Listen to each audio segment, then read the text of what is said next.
आपल्या आजूबाजूला कितीतरी गोष्टी असतात, अगदी साध्यासुध्या, पण त्यांच्यामागे एक अख्खं जग दडलेलं असतं. कधी विचार केलाय की पूजेच्या ताटातलं एक छोटंसं पान, तेच पान संस्कृती, आरोग्य आणि श्रद्धा या सगळ्यांचं प्रतीक कसं काय बनू शकतं? आज आपण अशाच एका पानाची, म्हणजे नागवेलीच्या पानाची गोष्ट उलगडणार आहोत. हो, बरोबर ऐकलत. एका पानात इतकं काही? हेच तर खरं आश्चर्य आहे. चला तर मग या प्रवासात आपण शोध घेऊया की हे साधं दिसणारं पान आपल्या श्रद्धा, आपलं आरोग्य आणि आपला समाज यांचं इतकं मोठं प्रतीक कसं बनलं. आपला हा प्रवास कसा असेल ते पाहूया. सगळ्यात आधी या पानाला जरा जवळून ओळखूया. मग आपल्या संस्कृतीत आणि आयुर्वेदात त्याला इतकं महत्त्व का आहे हे समजून घेऊ. त्यानंतर आजच्या जगात त्याचं काय स्थान आहे ते तपासून शेवटी या सगळ्या गोष्टींना एकत्र जोडूया. चला तर सुरुवात करूया अगदी मुळापासून. नक्की काय आहे हे नागवेलीचं पान आणि कुठून आलंय हे? तर ही आहे नागवेल, एक सुगंधी वेल, जिला इंग्रजीत बेटेल लीफ म्हणतात.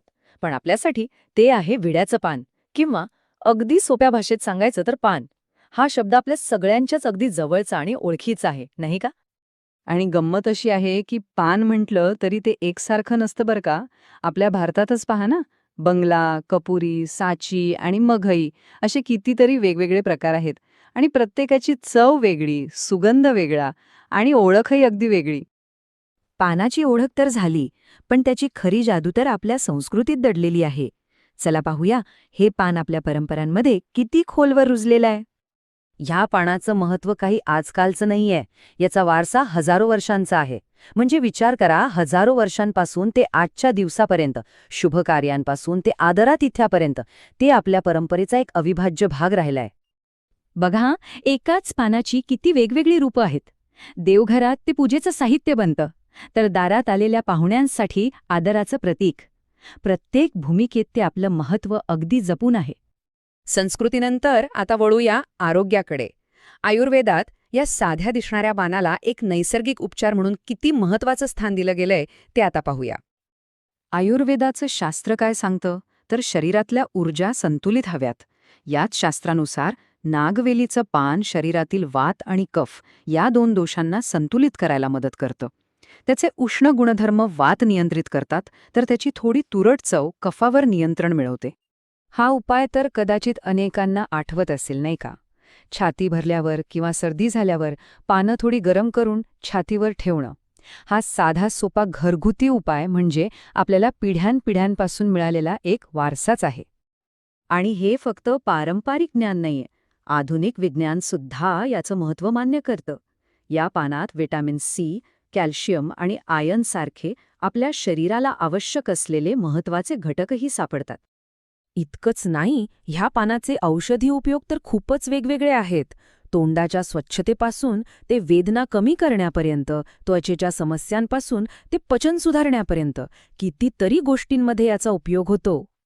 ठीक आहे, परंपरा आणि आयुर्वेद तर झालं, पण याच्या पलीकडेही ह्या पानाचं एक जग आहे. चला आता पाहूया की आजच्या आधुनिक जगात, म्हणजे अर्थव्यवस्थेपासून ते विज्ञानापर्यंत, ह्या पानाचं काय स्थान आहे.